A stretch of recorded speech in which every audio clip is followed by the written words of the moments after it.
har'a wallaggi xiqqaachaa jiru bor Oromoo guutuu xiqqaata.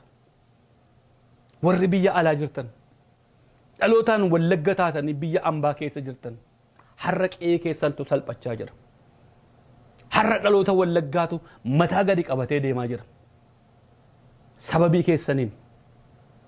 Sababii keessaniin ummata wallaggaa gaafan jiru ummata wallaggaa biyya keessa jirurraa rakkoo tokko hin qabu. Ummata ciccaa, ummata cimaa, ummata sabboonaa, ummata waan barbaadu beeku. Gaafa Jawaar Mohaammed wallagga dhanne agarreerra OMN irratti haasa'an. Nuti garuu warri biyya alaa jirru hin salphanne. Waaroo salphinaa uffanne. Nan salphadhe akka dhaloota naannoo sanaatti. Har'a ummati keenya waggaa 3 darbe kana xiyyaaraan gaafa gattumamu, waraanaan gaafa ajjeefamu waa tokko jechaa hin jiru. Kunillee walitti nu fidee nu ijaarre. Faffacaanee jirra. Qofaa bishaan daakaa jirra. Qe'een keenya garuu qe'ee gaddaa ta'aa jira. Har'a an beegii irraan dhufe ummanni Oromoo beegii baatii arfan darbe ashaboodhaaf qoricha ijaan argeen beeku. Akka biyya alaatti jira. Har'a salphina guddaa keessa jira. Na dhaggeeffadhaa har'a ni sitti hima. Har'a ummata keessantu salphachaa jira sababii keessaniin. Har'a qe'ee keessantu salphachaa jira sababii keessaniin. Maaliif tokkummaan qabdan ka? Utuu tokkummaa qabaattanii, utuu ijaarsa qabaattanii akka kana qe'ee keessanitti eenyuun iyyuu doorsisu. Akka kana haadhi keessanin salphattu. Abbaan keessanin salphatu.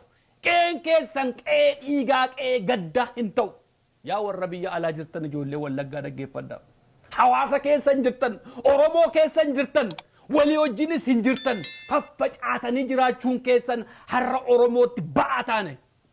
Har'a Oromootti ba'aa taane. Oromoo naannoo biraatu nu wajjin rakkachaa jira. Nuti iddoo biraarra jira. Waa tokko nutti hin fakkaatu.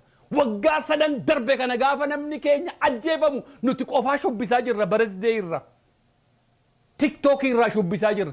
Namni guyyaa tokko gadi ba'ee akka waan adurreen irraa duuteellee hin dubbatu. Har'a salphina keessa jira. Salphanne. Sababii keenyaan ummati keenya salphate. Utuu ati ala kana cimtee jiraatte ciminsa kee soraatanii qe'ee keetti roorrisan. Waan keessa kee arganiif, waan keessi kee onaa ta'eef, waan ijaarsa hin qabneef, waan ijaaramtee hin jirtuuf har'a wallaggatti roorroon kun hundumaan geggeeffamaa jira. Maal balleesse ummati kun qofaa isaatti? Sababii keenyaan quba wal qabna. Lafa bareeddee malee quba wal qabna. TikTokii malee quba wal qabna. Cherchii keessa jirra kan jennes cherchii bakka 5 bakka 6 addaan baasnee jirra. Walgayii Oromoo communitiin yoo qabaate nama 2 nama 3 duwwaan dhufa hin jirru achi keessa. Lafa rakkoo Oromoo furuu irrattis hin jirru. Nama biraatu nu bo'aa jira. Nuti shubbisaa jirra. Kan nurraa du'e akaakaa keenya, kan nurraa du'e abbaaf haadha keenya, kan nu bo'aa jiru Oromoo biraadha. Nuti shubbisaa jirra. Salphina nuuf. Ijaaramuu dhabuun keenya Oromootti ba'aa ta'aa jira. Har'a Oromoon ijaarame qe'eensaallee kabajamaa jira. Reeffisaallee kabajamaa jira biyya alaatti. Maaliif nuti diigamne? Oromoo biraa wajjin hin jirru, walii keenya wajjinis hin jirru. Godoo ijaarrannee qofaatti gallee ta'aa jira.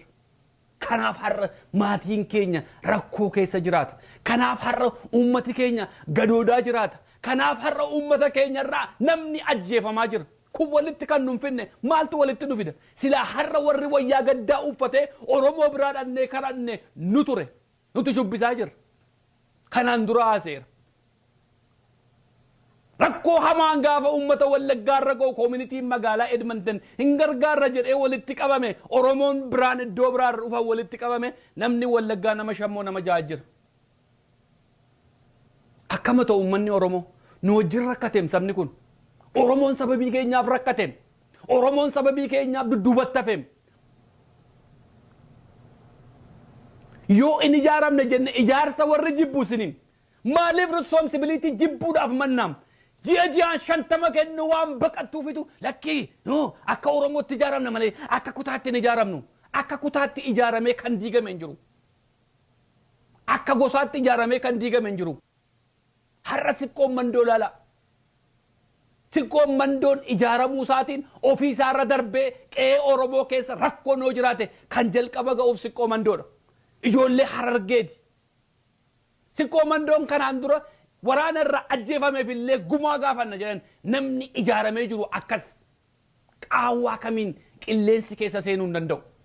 Yoo akka wal beektutti wal ijaarte akka Oromootti walii wajjin jiraatte. Maaliif faffacaanee jiraan? Maaliif addaan babaanee jiraan? Maaliif Oromoo irraa addaan baanee qofaa galle? Oliis hin taanu namaafis hin taanu. Lakkii yaa obboloota keenya dhaabbannee ilaaluu qabna kan. Salphachaa jirra dhaabbannee ilaaluu qabna. Qe'ee keenyatu ajjeefamaa jira dhaabbannee ilaaluu qabna. Waggaa 3 darbe kana duguugamaa jira ummati keenya dhaabbannee ilaaluu qabna. Har'a ololli amma naga'u kun sababii inni nurratti oofamaa jiruuf waan nuti ijaarsa hin qabneef. Sababii ijoolleen tuulamaa ijaaramteef Oromummaan diigame. Sababii ijoolleen Jimmaa Shanan Gibeetiin ijaaramteef Oromummaan diigame. Sababii ijoolleen Harargee ijaaramteef Oromummaan diigame. Sababii Siqqoo Mandoon ijaarameef Oromummaan diigame. Ijaaramuu kee keessa Oromummaatu cima. Ijaaramuu kee keessa wal qorachuu jira. Ijaaramuu kee keessa yoo badiin jiraate lafatti matuu qaba namni. Na yaadadha waggaa lamman akka har'aa wabiin maccaa ijaaramee gaafa paablikiitti gadi ba'u. Warri jalqaba fuuldura dhaabbatee akka wabiin maccaa hin ijaaramne olola irratti oofaa ture ijoollee qe'ee sanaa dhufanidha. Wabiin maccaan ijaaramuunsaa dogoggora ta'ee miti. Responsibilitii sana waan hin barbaanneef fuuldura dhaabbata. Olola irratti oofa. Akka waan Oromummaan baduu fakkeessa. Sababii wabiin maccaa ijaarameef akka waan Oromummaan baduu fakkeessa. Wabiin maccaan ijaaramuun dogoggora ta'ee miti. Responsibilitii sana fudhatee ji'aan $50 kennu waan baqatuuf. Dhugaasaa walitti himna. Har'a sababii keessan sababii kootii fi qe'een keenya salphachaa jira. Qe'een keenya burjaaja'aa jira. Maaliif nuti waan biraa keessa jira? Addunyaa biraa keessa jira.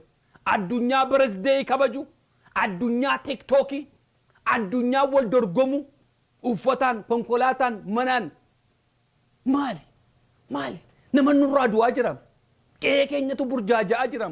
Saawwillee saawwaaf gadooddi hammana gadooduu dadhabne. Oromoo biraatu nu wajjin rakkachaa jira. Oromoo biraatu nu wajjin gilirfamaa jira. Sababii keenyaaf Oromoon dudduubatti hafaa jira. Akkama goonu kakan. ደመቃ